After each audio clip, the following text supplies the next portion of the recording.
I really quite desperately need to get myself a new tripod. No, you're not gonna work, are you? Okay. I guess that'll do.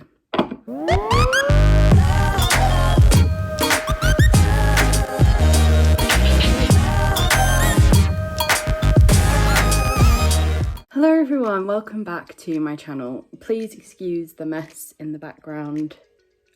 It's a mess, I'm fully aware. I've got a bit of an apology to make. I'm sorry that I didn't have a video last Saturday. It got to about 3 o'clock last Saturday. I realised, oh, I've not got a video, have I? I can only apologise. It was my own brain forgetting that it was Saturday. But this week, I kind of wanted to do a August favourites video, but I realised that we're kind of far into September now. That's kind of what we're doing. I'm doing a my favourite things video. So these are my favourite things like at the moment, throughout September as well. I feel like I'm using my hands quite a lot today. I think it's because I've got an iced coffee on the go.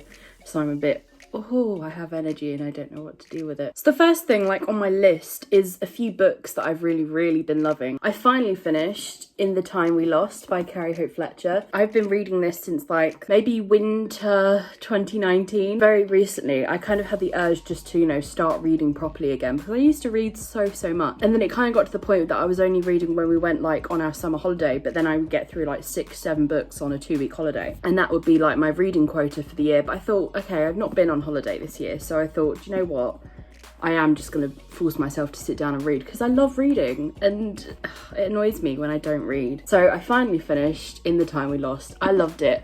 There was a lot of talk about a big twist at the end of this book. I thought I'd figured it out, and I kind of had, but then the whole thing just like flipped just a little bit more, like literally in the last couple of pages. Last page made me cry, so that was fun. I really enjoyed this book, and I do recommend it to anyone who likes a little bit of mystery, a bit of magical realism, and quite a lot of like romance / heartbreak. So staying on the book theme, I'm currently reading The 7 Husbands of Evelyn Hugo. I've been reading it for about a week. I only read it in the evenings once we've gotten ready to go to bed, and I only read about an hour a night, maybe an hour and a half a night. So between like 25 and 30 pages a night, which with this book is like maybe 3 or 4 chapters, which is great because I feel like I'm kind of getting through it a bit. I'm trying to get out of the habit of just sitting on TikTok before I go to sleep because it's not good for me. It really isn't. The story is really interesting, and like it's keeping me intrigued and keeping me wanting to carry on reading. I know that's really badly worded, and there's a lot of content to like go through in quite a short book. But I have a thing about books. If it's not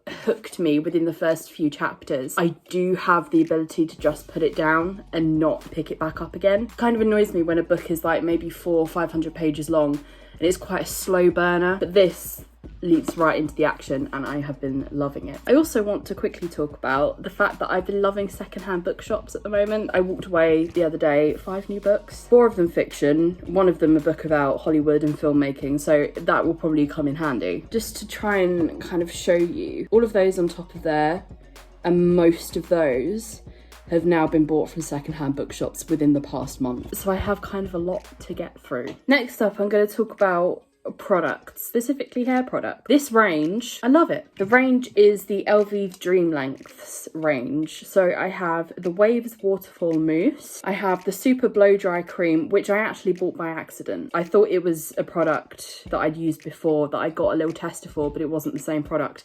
But I still enjoy using it. This is the actual product that I wanted, but accidentally bought this instead. This is the Dream Lengths No Haircut Cream. And I also have the Frizz Killer Serum. It all smells amazing and my hair seems to love it as well. I can't talk highly enough of this range, but I haven't actually tried the shampoo and conditioner yet, so I should probably do that. And this isn't sponsored, by the way. I'm just really enjoying these products. So this I kind of mentioned earlier, but I've been loving the Cafe Latte iced coffees.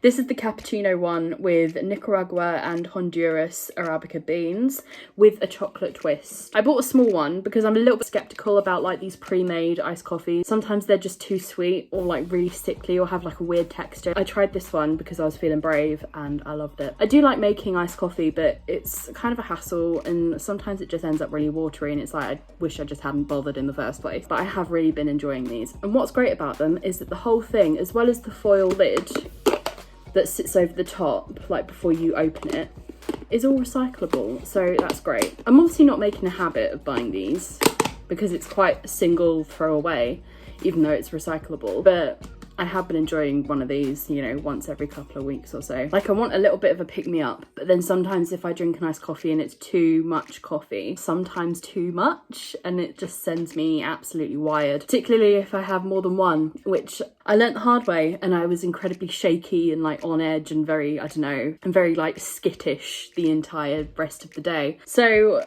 my advice to you is don't drink more than one iced coffee a day or an hour. I also don't use these as a, you know, fuel source. I don't use these because I need energy.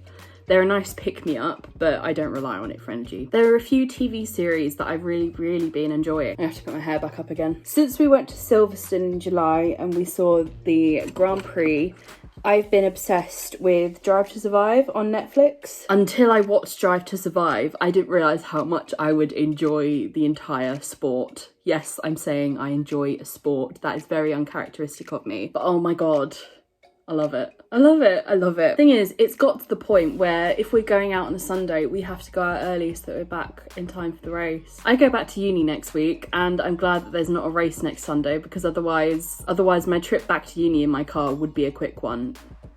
Under the speed limit, obviously, but it would be a quick journey. But we've got Monza this weekend, so tomorrow, and then next week we have a break of a week, and then the week after I think is the USA Grand Prix. Like, look at me, I'm getting excited. This is ridiculous. If you want to get into F1, I recommend you watch Drive to Survive. I'm so excited for the next series, because I feel like the next series I'll fully understand what's going on, because I've watched the races, I understand the drama, and the announcements this week, the fact that Kimi Räikkönen is retiring after this season, although that was kind of last week's news, the fact that Valtteri Bottas is going to Alfa Romeo, and the fact that George Russell, which is the worst kept secret in the entire F1 history, the fact that George Russell is racing for Mercedes next year.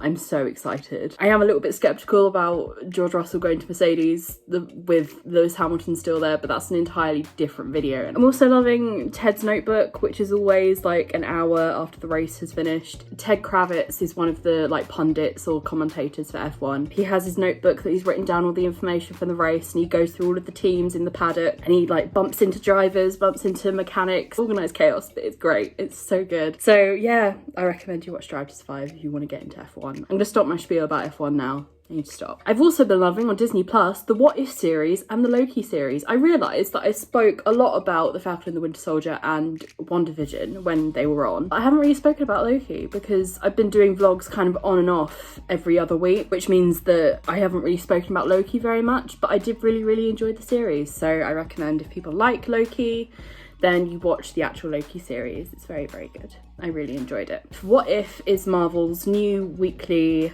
TV series where it plays through scenarios that haven't happened in the Marvel Cinematic Universe, but what would happen if those scenarios happened in the Marvel Cinematic Universe. So the first episode was about what if Steve Rogers, Captain America, didn't get the super soldier serum that made him Captain America?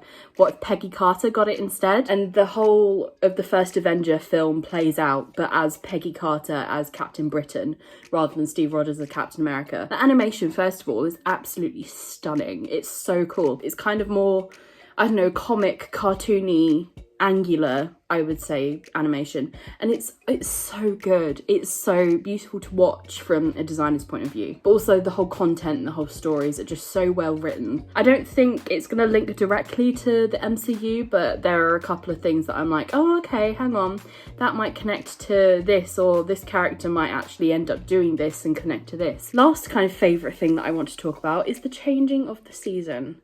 I kind of love that we're moving out of summer now, even though the past like 3 days have been so hot that I'm sat here sweating now. Like, it's so hot in this room. I don't want to turn the fan on because you're going to be obviously able to hear it. And if I open my window, I'm going to get so many bugs in here that I don't want to have to deal with. There was a big, like, daddy long legs damselfly thing sat above the door frame of the bathroom next door, like all day.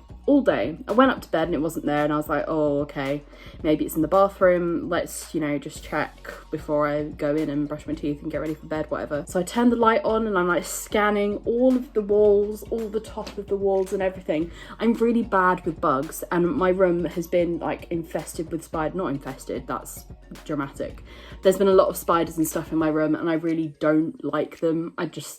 I can't. I physically can't. So last night when that fly thing wasn't on the wall and I checked the bathroom, I was kind of like, okay, maybe it's just flown away. Maybe it's gone into someone else's room so I don't have to deal with it. Got into my room, about an hour or so of reading, and I got into bed. I couldn't even hear anything. My fan was on and it was knocking like the lights that are above my bed against the wall, and it just makes a little knocking noise, and I know what that is. But for some reason I couldn't get out of my head that that wasn't what that noise was. And it was the wooden plaque thing that was on my wall. I even knew it was that, but I was convinced that there was something there. So I turned the flashlight of my phone on, went around the thing of my bed as I'm lying in bed, and obviously above me is that massive damson fly. This was like 12:30, I think, by this point. I turned the big light on, and yeah, this thing was up in the corner. Turned around to get a cup or something so that I could cover it and get it out somehow, even though I was terrified and petrified of doing that. Got a cup, turned back,